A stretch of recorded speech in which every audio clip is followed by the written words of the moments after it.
함께 읽으신 사무엘상 10장의 말씀을 가지고 주님이 하십니다 라는 제목으로 하나님의 은혜 나누도록 하겠습니다. 여러분 삶 가운데 하나님이 함께 하실 것을 믿습니다. 또한 여러분 삶 가운데 하나님이 일하실 것을 또한 믿습니다.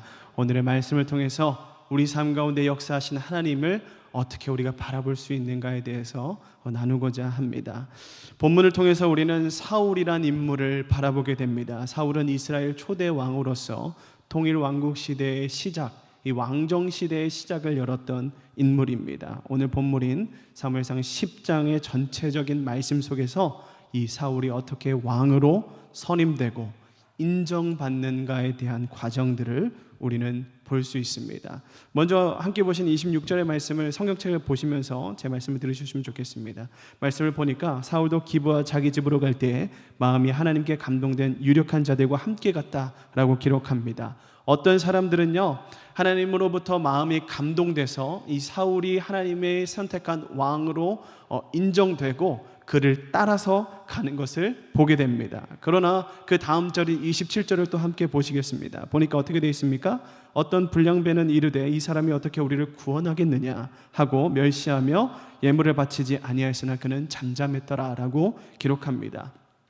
한 무리는 하나님께서 세우신 그 사람임을 하나님의 감동으로 인정하고 사울을 따라갔는데, 또 한쪽 벽면을 보니까 어떻습니까? 사울을 인정하지 않는, 사울을 멸시하는 사람들이 존재하는 것을 보게 됩니다. 그리고 그 이후에 멸시하는 이유를 보니까 그가 참으로 보잘것없는 사람이었기 때문이죠.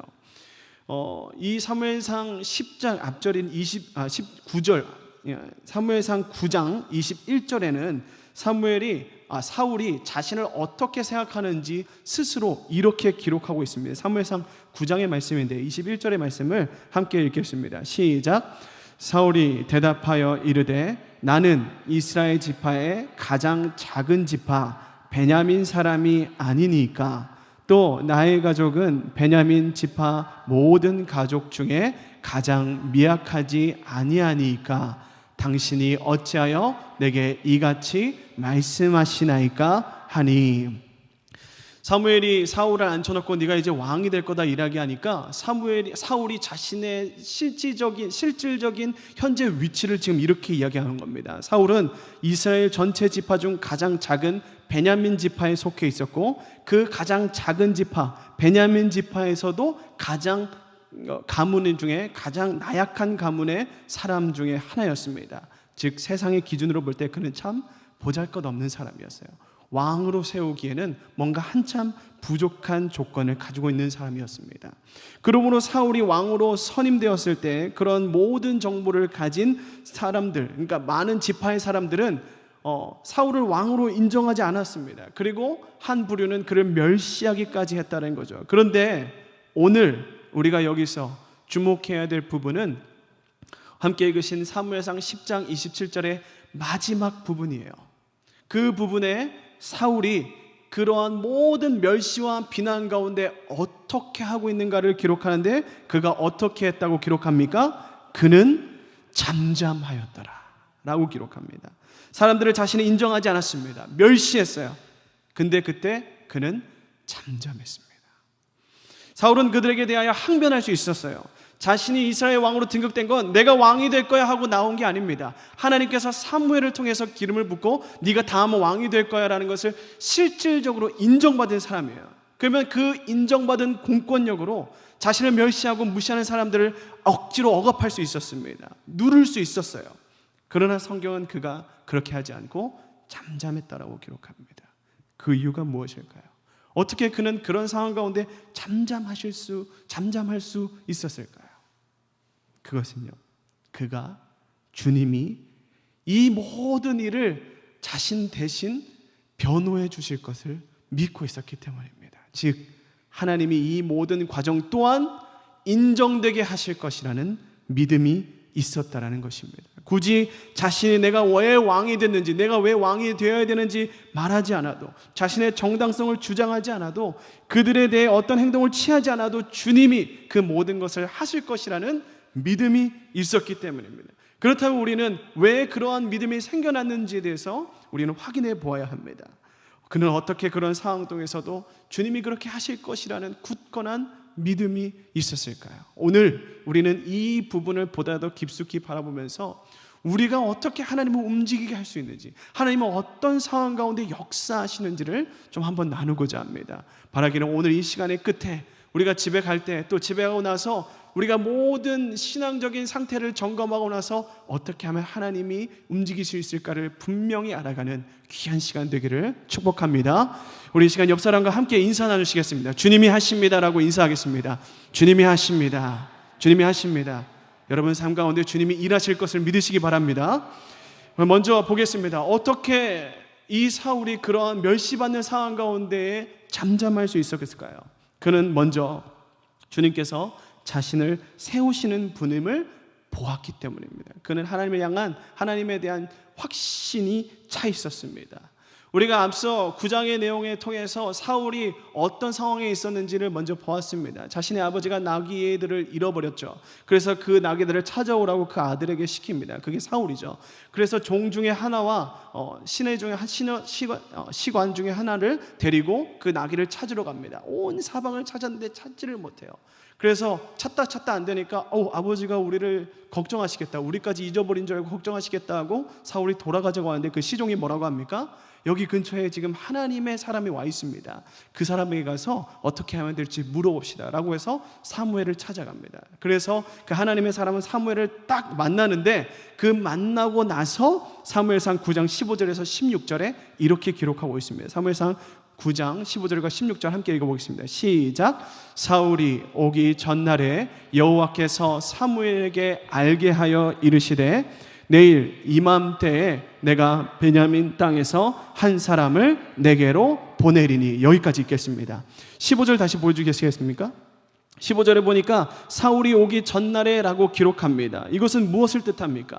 주님께서 사울로 하여금 그 나귀들을 잃어버리는 과정, 그 아버지가 나귀를 잃어버린 과정, 그래서 찾는 과정, 못 찾는 과정, 그 모든 것을 알고 계셨고 그것을 계획하셨고 이루고 계신 것을, 그 하나님이 계획하신 바를 이루고 계신 것을 사무엘에게 먼저 알려주시는 거예요. 그리고 16절 한번 보여주십시오. 16절에 와서 이르니까 어떻게 말합니까? 내일 이맘때에 하나님께서 말씀하십니다. 베냐민 땅에서 한 사람을 너에게 보낼 거다. 이것도 무슨 말을 뜻합니까? 사울이 나귀를 잃어버려서 그것을 찾기 위해서 여기저기 다녔지만 찾지 못했고 그가 베냐민 땅에 사무엘이 있는 곳까지 오게 되고 자기의 잃어버린 나귀들의 행방을 알고자 사무엘을 찾게 될 것인데 그 모든 과정을 일컬어서 이렇게 말한 겁니다. 내가 베냐민 땅에서 한 사람을 너에게 보낼 거다. 이것은요, 사울에게 일어난 그 어렵고 피곤하고 지치고 힘든 시간, 나귀를 잃어버렸는데 아무리 찾아도 찾지 못한 그 사건, 그 시간은요, 주님이 사울을 사무엘에게로 보내기 위한 하나의 사건, 그 계획 중의 일부로 쓰시고 있다는 것을 의미하고 있는 겁니다. 그렇다면 주님께서는 무슨 목적으로 사울을 사무엘에게로 인도하셨습니까?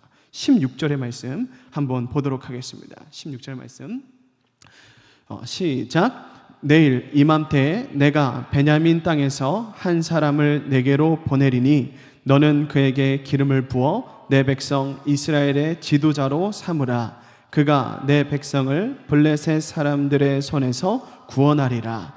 내 백성의 부르짖음이 내게 상달되었으므로 내가 그들을 돌보았노라 하셨더니, 주께서는 이스라엘 백성이 이방 민족으로부터 고통을 당해서 주님께 부르짖는 것을 들으셨어요. 그리고 이 이스라엘 백성을 구원할 사람, 그 왕, 그들이 세워달라고 하는 그 왕으로 사울을 택하셨고 그를 지금 왕으로 세우려고 하셨음을 알 수 있습니다. 바로 이것이 이 주님께서 사울을 사무엘에게로 인도하신 목적이에요.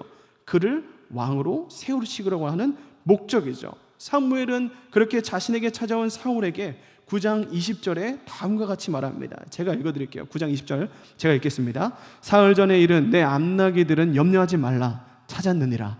온 이스라엘이 사모하는 자가 누구냐? 너와 내 아버지의 온 집이 아니냐 하는지라.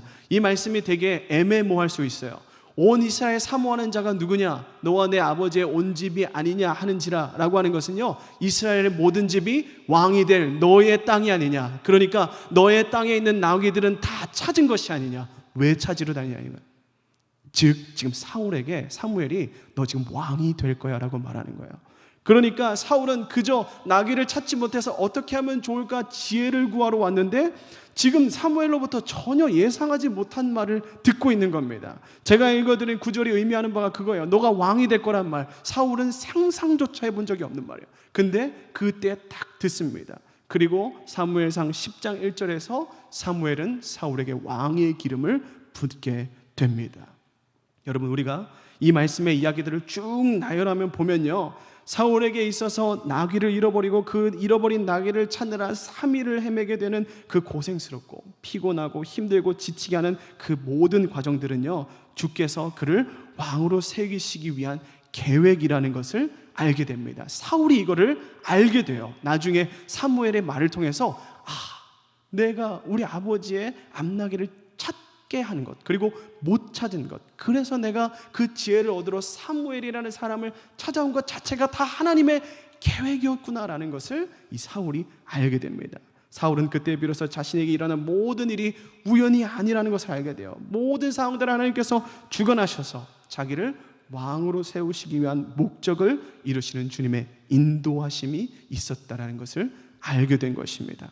그러므로 이런 하나님을 경험한 사울은요, 자신이 왕으로 등극되는 과정 속에서 자신을 향한 멸시, 그 무시, 천대, 완전 대놓고 무시한 거예요. 근데 그 속에서 어떻게 했습니까? 그는 잠잠할 수가 있었던 거예요. 왜? 나를 세우신 분이 하나님이시기 때문에 일을 시작하신 이가 마치실 것까지 이 사울은 믿고 있었다는 것입니다. 주께서 모든 자신의 어려운 상황들을 통하여 자신을 왕으로 세우셨음을 경험하였으므로 지금 그들이 자신의 마음을 어렵게 할지라도 주님께서 그들에게도 자신을 왕으로 세워졌음을 하나님의 방법으로 보여주실 것이라는, 인정시키실 것이라는, 이해시키실 것이라는 믿음이 지금 사울에게 있었다라는 것이에요.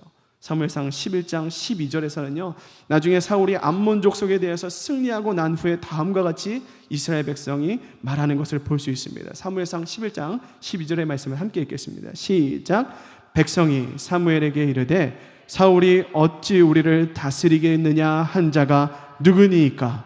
그들을 끌어내소서 우리가 죽이겠나이다. 주님께서요, 사울에게 승리를 주심으로 말미암아 그 이후에는 누구도 사울이 하나님께서 세우신 왕이란 사실에 대해서 아무런 말을 할 수가 없어요. 그래서 백성이 모두 다 인정했습니다. 그러면서 지금 백성들이 사울을 인정하면서 하는 말이 뭐예요? 누가 사울 보고 지금 왕이 될 자격이 없다고 말했습니까? 사울 왕이요, 우리에게 말씀하십시오. 우리가 그 사람들을, 그 불량배들을 죽이겠습니다 라고 지금 이야기하는 거예요. 완전 사울을 인정해버린 거죠. 그때 사울이 뭐라고 말합니까? 11장 13절에 이와 같이 말합니다. 13절의 말씀 읽겠습니다. 시작. 사울이 이르되 이 날에는 사람을 죽이지 못하리니 여호와께서 오늘 이스라엘 중에 구원을 베푸셨음이니라. 되게 좋게 말한 건데 결국 사울이 지금 용서한 거예요. 자신을 멸시하고 무시한 사람들을 용서한 겁니다. 그리고 15절 하반절에서는 이렇게 말합니다. 사울과 이스라엘의 모든 사람이 거기서 크게 기뻐했다.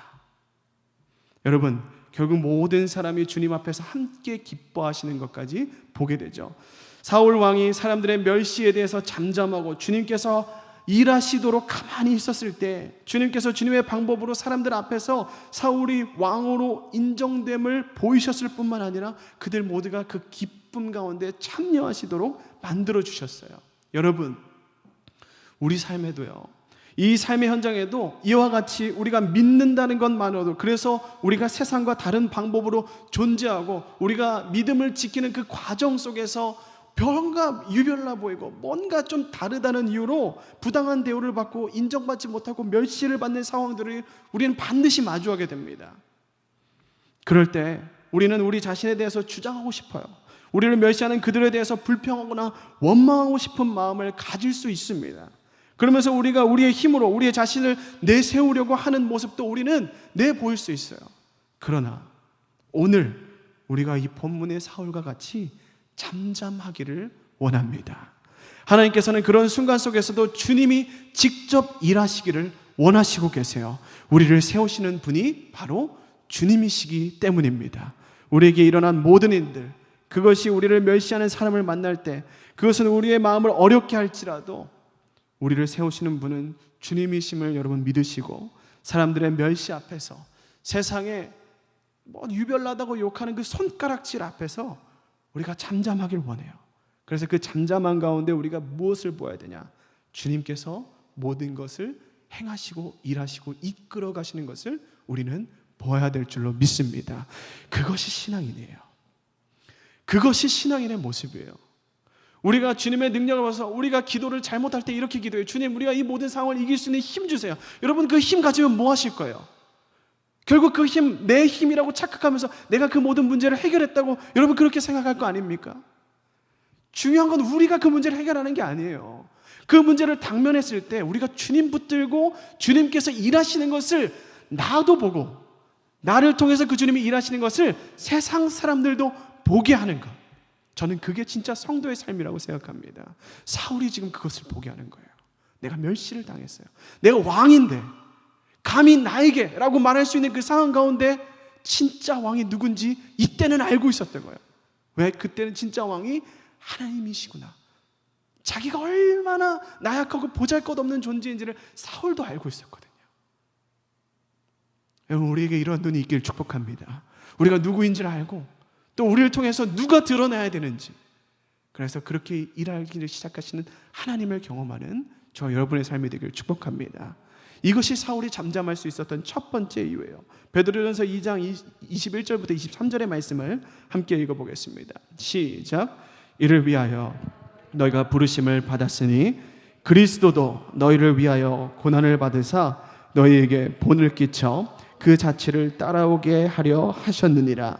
그는 죄를 범하지 아니하시고 그 입에 거짓도 없으시며 욕을 당하시되 맞대어 욕하지 아니하시고 고난을 당하시되 위협하지 아니하시고 오직 공의로 심판하시는 이에게 부탁하시며. 아멘. 여러분, 예수님도요, 사람이 자신을 멸시할 때 또 고난을 당하였을 때 잠잠하시고 오직 의롭게 심판하시는, 공의롭게 심판하시는 주님께 자신을 맡기셨습니다. 저와 여러분도 모든 상황 속에 잠잠하여 모든 것을 주관하시는 주님께 우리 자신을 맡기고 그분이 하시게 하는 것을 보게 되는 역사를 경험케 되길 축복합니다. 주님이 우리를 세우실 것이며 우리가 모두 기뻐함을 얻게 될 거예요. 그렇게 주님이 역사하시며 우리를 세우시는 것을 경험하는 저와 여러분이 되기를 다시 한 번 더 주님의 이름으로 축복합니다. 또한 두 번째로 사울이 이렇게 비난 가운데 잠잠할 수 있었던 이유는요, 주님은 그 자신이 하신 말씀을 반드시 이루시는 분임을 알았기 때문입니다. 그는 하나님께서 한번 하신 말씀을 반드시 지키는 분이심을 알고 있었습니다. 본문의 말씀을 보니까요, 사무엘상 10장 27절에는요 어떤 사람들이 사울에 대해서 이렇게 말했습니다. 이 사람이 어떻게 우리를 구원하겠느냐. 이들의 이런 말은요, 사울의 마음에 어떻게 바늘이나 송곳을 가지고 찌르는 것 같은 말이었어요. 왜냐하면 팩트였거든요. 실제로 사울은 이런 힘이 없었어요. 실제로 그는 아무런 힘과 능력이 없는 사람이었습니다. 그 사실을 본인도 알고 있었고 그를 포함한 그의 지파와 12지파 사람 모두가 알고 있는 사실이었어요. 가장 작은 지파의 가장 작은 가문의 한 사람이 온 이스라엘을 움직이고 그들에 대해서 지도력을 행사하기란 어려운 일이었어요. 또한 아무리 힘이 없는 이 사람이 이방 민족을 상대해서 싸워서 승리한다? 이것은 사람이 생각했을 때 불가능에 가까운 일이었기 때문입니다.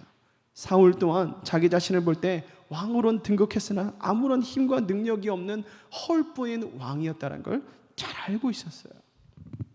그러므로 그런 그가 자신에 대해서 이 사람이 어떻게 우리를 구원하겠느냐 하는 이 말하는 것은요, 전곡을 찌르는 말이었어요. 근데 여러분, 나도 알고 있는 그 나약함에 대해서 지적받으면 여러분 어떠세요? 저도 모르게 저도 그렇게 약점이 많은 사람인 줄 몰랐습니다. 제가 가정에서 막 이렇게 이야기하다가 잔소리 막 이렇게 하다 보면 이렇게 싸우다 이렇게 말싸움을 탁 하다 보면 이게 자연스럽게 들려오는 말이 있어요. 그런데 목사님도 그렇게 하던데요. 그 말을 들으면 제가 할 말이 없어요. 왜냐하면 저에게 그런 약점이 있는 줄 몰랐고요. 근데 그 말을 들으면 괜히 기분이 나빠요. 전곡을 찔린 것 같아서. 사울도요, 지금 자신의 약점을 자기도 잘 알고 있었어요. 그래서 그거를 잘 알고 그렇게 해서 겸손하게 나아가려고 하는 그 와정 가운데 사람들이 전곡을 찌른 거야. 네가 무슨 힘이 있어서 우리를 다스려? 사람의 약점을 공격당하면 흥분하고 화가 되기 마련입니다. 아니면 반대로 힘이 절망해서 모든 것을 자포자기할 때도 있어요. 근데 사울이 여기서 잠잠했는 거예요. 어떻게 그가 잠잠할 수 있었어요? 그것은 주님께서 자신을 왕으로 세우신 주님께서 하신 그 말씀을 그대로 이루실 만한 분이라는 것을 확실히 알고 있었어요. 그는 그냥 그럴 거야 라는 추측이 아니라 그 하나님을 경험함으로써 확실하게 알고 있었다는 겁니다. 사무엘상 10장 1절에서 6절을 보시면요, 사무엘이 사울에게 기름을 부어 왕으로 세운 것을 볼 수 있습니다. 또한 주님께서는요, 이 사무엘을 통해 사울에게 앞으로 일어날 일들은 자세하게 설명해 줘요. 여기서 우리가 주목해야 될 부분은 9절의 말씀인데, 다 함께 사무엘상 10장 9절의 말씀을 한번 읽겠습니다. 시작. 그가 사무엘에게서 떠나려고 몸을 돌이킬 때에 하나님이 새 마음을 주셨고 그날 그 징조도 다 응하니라. 사무엘이 사울에게 어떤 왕의 기름 부음을 주고 나서 사울이 그에 대한 확신을 갖지 못할 때 사무엘이 사울에게 말합니다. 너에게 3가지 징조가 있을 거야. 근데 그 3가지 징조가 모두 다 응해버렸어요.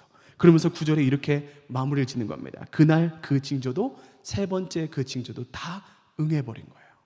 사울은요, 자신이 찾고 있던 나귀도 찾게 되고 뭐도 얻게 되고 뭐가 되게 3개를 다 얻게 되니까 하나님이 내가 걱정하고 생각했던 이상으로 하나님이 나를 안심시키고 있구나. 어떻게? 하나님이 하신 말씀을 응한 것을 보게 하면서 사울을 안심시키고 있는 거예요. 사울은 이것들을 바라보면서 분명히 깨달은 것은 주님께서 자신이 하신 말씀을 다 이루시는 분이구나 라는 것을 확실히 알아보는 겁니다. 주님께서 사울 왕에게 분명히 하신 약속의 말씀들이 있어요. 10장 7절을 보면요, 하나님께서 너와 함께 하시느니라 라는 말씀을 기록하고 있습니다. 사울은 이 말씀을 붙잡았습니다. 그리고 9장 16절 중간을 보니까 그가 내 백성을 블레셋 사람의 손에서 구원하리라 라는 말씀도 기록하고 있습니다. 사울은 이 말씀도 기억하고 있었어요. 여러분, 이 말씀을 잘 기억하시기 바랍니다. 하나님께서 사울과 함께 하겠다라는 말씀과 사울을 통해서 내가 그 백성을 블레셋의 손에서 구원하겠다, 이 두 말씀을 하나님께서 약속하셨어요. 주님께서는 사울에게 2가지의 말씀을 약속하셨어요. 사울은 주님께서 자신에게 하신 이 모든 말씀대로 이루신 분임을 믿고 있었습니다. 그래서 사무엘상 11장 말씀을 다시 또 넘겨보시면요, 주님께서 사울에게 하신 그 말씀을 직접 이루시는 것을 볼 수 있습니다. 우리 사무엘상 11장 1절과 2절 말씀을 함께 읽겠습니다. 시작. 암몬 사람 나하스가 올라와서 길르앗 야베스에서 맞서 진침해 야베스 모든 사람들이 나하스에게 이르되 우리와 언약하자. 그리하면 우리가 너를 섬기리라 하니 암몬 사람 나하스가 그들에게 이르되 내가 너희 오른눈을 다 빼야 너희와 언약하리라. 내가 온 이스라엘을 이같이 모욕하리라. 여러분, 여기서 이스라엘의 맨 동쪽 지경에 거주하고 있던 길르앗 야베스 길르앗 거주민들이 암몬 족속에 의해서 포위를 당하고 있었습니다. 그래서 길르앗 야베스 주민들이요, 힘이 없었어요. 그들을 상대할 힘이 없었습니다. 그래서 암몬 족속과 화친을 맺으려고 그렇게 이야기합니다. 우리가 화친을 맺자. 그러면 우리가 너희를 섬기겠다라고 이야기하니까 이 암몬 족속들이 뭐라고 하냐면요, 너희들의 오른눈 하나씩을 다 빼서 내게 줘라. 그러면 내가 너희랑 화친하겠다라고 이야기합니다. 사실 이것은 참 굴욕적인 요구가 아닐 수 없는데요, 그때 이 소식을 들은 사울에게 하나님의 영이 임하시기 시작합니다. 우리 11장 6절의 상반절을 한번 볼까요? 11장 6절의 상반절을 보니까 사울이 이 말을 들을 때 하나님의 영에 크게 감동되매라고 기록하고 있습니다. 이 말씀은요, 주께서 앞서하신 하나님께서 너와 함께 하겠다라는 말씀을 이루시고 계시는 겁니다. 그뿐만 아니라 11장 7절 끝부분 말씀을 보면요, 다음과 같이 기록되어 있습니다. 여호와의 두려움이 백성에게 임하매 그들이 한 사람같이 나온지라. 도저히 하나가 될 수 없었던 이스라엘 백성이요 한 마음으로 사울 왕에게 나오는 것을 볼 수 있습니다. 또한 11절의 말씀을 보시면 다음과 같이 기록되어 있는데 우리 11장 11절의 말씀 함께 읽겠습니다. 시작. 이튿날 사울이 백성을 3대로 나누고 새벽에 적진 한가운데로 들어가서 날이 더울 때까지 암몬 사람들을 치매 남은 자가 다 흩어져서 둘도 함께한 자가 없었더라. 사울 왕과 이스라엘 백성이 암몬 족속을 쳐서 승리를 거두었다라고 지금 기록하고 있습니다. 그런데 이것은 무슨 말씀을 이룬 거냐? 그가 내 백성을 블레셋 사람들의 손에서 구원하리라는 말씀을 이루신 것입니다. 블레셋과 암몬 족속은 다른 족속입니다. 근데 지금 왜 암몬 족속을 이뤘는데 블레셋 사람들을 향해서 심판하신 이 내용이 왜 이루어졌다라고 하시는 겁니까? 라고 물어보실 수 있는데요, 지금 왕을 세우는 그 과정 가운데 블레셋과 같이 강한 민족들을 이기기 위해서 지금 하나님은 왕을 세우신 거예요. 그래서 그 말씀을 이루시는 그 첫 번째 단계의 암몬 족속을 친 것에 대해서 지금 기록하고 있는 겁니다. 주께서 이와 같이 사울이 주님께서 자신에게 말씀을 이루시는 것을 다 보고 믿고 잠잠했을 때 주님께서 사울에게 하신 약속대로 하나님께서 이 사울과 함께 했으며 온 이스라엘이 한 마음이 되게 하셨었고, 또 길르앗 야베스 거주민들에게 굴력을 주었던, 그리고 이스라엘 백성들에게까지 그렇게 할 거다라고 말했던 암몬 족속에 대해서 승리를 하게 하셨음을 우리는 확인할 수가 있는 거예요. 이와 같이 우리도요, 우리 삶 가운데 문제와 고난 가운데 잠잠할 수 있는 이유가 분명히 있습니다. 주께서 주님이 하신 말씀대로 이루시는 분이기 때문에 그렇습니다. 우리는요, 사울과 같이 아무런 힘과 능력이 없는 사람들이에요. 사실 주님께서 우리와 함께 하시고 그분께서 우리와 함께 하시는 말씀을 이루시는 분임을 우리가 기억할 때 우리 삶 가운데는 하나님의 역사가 일어나기 시작하는 겁니다. 세상은 우리에게 말해요. 어떻게 네가 그것을 할 수 있겠어? 이런 상황 가운데서 어떻게 네가 그런 일들을 이룰 수 있겠어? 라고 말하거나 사탄이 우리 마음 가운데 그런 생각들을 심어줍니다. 너는 패배자야. 너는 할 수 없어. 네 가운데, 네 상황 가운데 지금 네가 뭘 할 수 있겠어? 막 우리를 쪼아들고 막 낙심되게 만들 때 우리는 그때 어려울 수 있어요. 그러나 우리가 그런 말들을 통해서 보게 되는 우리 자신을 보지 않고 말씀대로 반드시 이루시는 주님을 바라볼 수 있는 눈이 있기를 축복합니다. 사울은 이런 믿음 안에서 잠잠할 수가 있었던 거예요. 우리도요, 우리 삶 가운데 이 잠잠할 수 있기를, 이 잠잠하는 시간이 있기를 주님의 이름으로 축복합니다. 그때 주님께서 우리의 믿음을 보시는 거예요. 얘가 지금 나를 온전히 신뢰하고 있구나. 문제가 일어나면 확 호들갑 치면서 내가 어떻게 해야 될지를 막 동분서주 분주하게 막 기도는 하는데 그 기도한 것 같이 잠잠하면서 하나님의 뜻을 기다리질 못해요. 막 그 문제를 어떻게든 해결하려고 막 아둥바둥 힘을 막 줍니다. 그러면서 하나님을 의지하는 척하면서 그것이 문제가 해결되지 않으면 자기가 실패한 걸 생각하지 않고 하나님이 날 도와주지 않았다고 막 원망해요. 하나님이 우리를 도와주기 원하세요. 하나님이 일하시길 원하신다고요. 근데 그 하나님을 움직이지 못하게, 하나님의 역사를 바라보지 못하게 하는 것은요, 하나님이 힘이 없어서가 아니고 우리가 하나님을 온전히 신뢰하지 못해서 그래요. 즉 우리가 잠잠하지 못하기 때문에 그런 것입니다. 우리 가운데 이 잠잠하는 시간이 있게 되기를 다시 한 번 더 주님의 이름으로 축복합니다. 함께 갈라디아서 2장 20절의 말씀을 읽고 이 말씀을 좀 정리하도록 하겠습니다. 갈라디아서 2장 20절의 말씀입니다. 시작. 내가 그리스도와 함께 십자가에 못 박혔나니 그런즉 이제는 내가 사는 것이 아니요 오직 내 안에 그리스도께서 사시는 것이라. 이제 내가 육체 가운데 사는 것은 나를 사랑하사 나를 위하여 자기 자신을 버리신 하나님의 아들을 믿는 믿음 안에서 사는 것이라. 아멘. 바울의 이 귀한 고백을 보십시오. 내가 그리스도와 함께 십자가에 못 박혔다라고 고백합니다. 이어서 이제 그래서 내가 사는 것이 아니고 오직 내 안에 그리스도께서 사신다 고백합니다. 우리도 주 예수와 함께 십자가에 못 박혔으며 죽었습니다. 주님께서 우리 안에 사시는 줄로 믿으시기 바랍니다. 우리는 그분이 그분이 우리의 길이 되시고 우리의 지혜가 되시고 능력이 되시고 공급자가 되신다는 것을 잘 알 수 있습니다. 모든 것을 하실 수 있고 모든 것을 소유하신 분이 저와 여러분과 안에 살아계시다는 것입니다. 이와 같이 주님께서 우리 안에 사시고 우리의 모든 것이 되시는 이유는 무엇입니까? 그분이 우리를 무조건적으로 사랑하고 계시기 때문입니다. 우리가 이 말씀을 믿고 따를 때 주님께서는요, 이 말씀을 이루시는 분이세요. 우리가 오늘의 이 말씀을 믿고 나아갈 때 주님께서 우리 안에 사시며 그분께서 이 사울 왕과 함께 하셨던 것처럼 저와 여러분 가운데 함께 하심을 여러분 믿으시기 바랍니다. 저와 여러분은 아무런 힘이 없고 능력이 없습니다. 그러나 주님께서 우리 안에 힘이 되시고 능력이 되어 주실 것입니다. 주님께서 사울 왕과 함께 하실 뿐만 아니라 사람들의 마음을 하나가 되게 하시는 그 일을 주님께서 하셨을 뿐만 아니라 그를 통해서 암몬 족속에 대해서 승리를 하게 하셨던 것처럼 주님께서 우리 삶 가운데 그렇게 승리케 하실 것입니다. 어떤 영혼에게 복음을 전할 때 우리 자신을 부인하고 그리스도를 의지하면 그리스도께서 역사하셔도 이 코로나 상황 가운데서도 그 영혼을 구원해 주실 줄 믿습니다.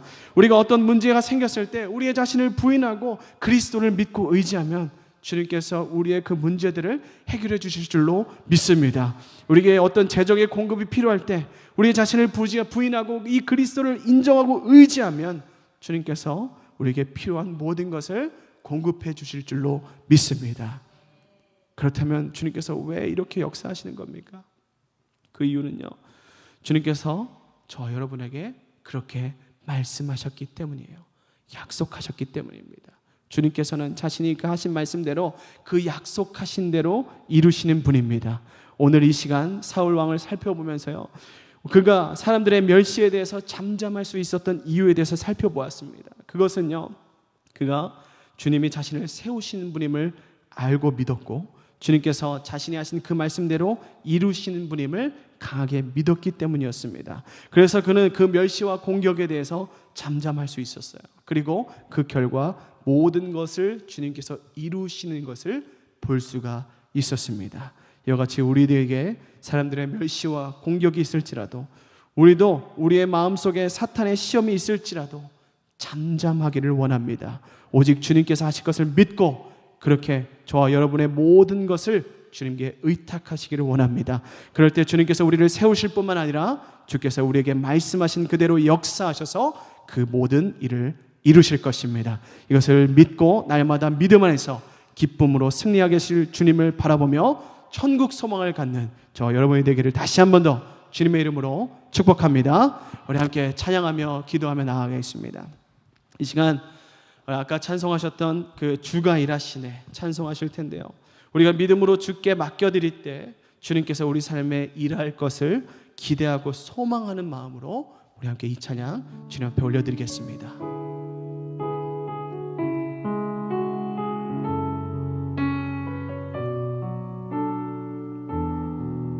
함께 찬양합니다. 날이 저물어 갈 때, 날이 저물어 갈 때, 빈들에서 걸을 때, 그때가 하나님의 때.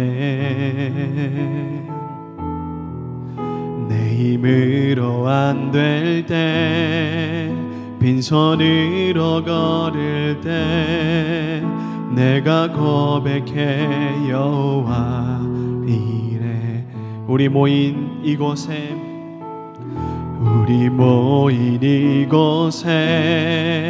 주님 함께 계시네. 누리네 아버지 은혜. 적은 떡과 물고기 내 모든 걸 드릴 때, 내가 고백해 여호와 이래. 주가 일하십니다. 주가 일하시네. 주가 일하시네. 주께 아끼지 않는 자에게 주가 일하시네. 주가 일하시네. 신뢰하며 걷는 자의 주가 일하시네. 주가 일하시네. 주가 일하시네. 주께 아끼지 않는 자에게 주가 일하시네. 주가 일하시네. 신뢰하며 걷는 자, 우리 다시 한 번 더 믿음의 고백으로 주가 일하시네. 주가 일하시네. 주가 일하시네. 주께 아끼지 않는 자에게 주가 일하시네. 주가 일하시네. 신뢰하며 걷는 자의, 우리 함께 이 시간 기도하실 때 먼저 받은 말씀을 놓고 기도하기 원합니다. 하나님, 우리가 우리의 나약함을 알게 하여 주시옵소서. 또한 동시에 하나님의 위대함을 알게 하여 주시옵소서.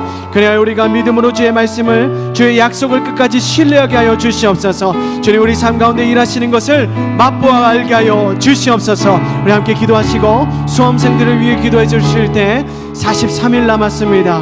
끝까지 포기하지 않고 주님이 주신 그 비전을 위해서 함께 끝까지 달려갈 수 있도록 중보해 주시옵소서.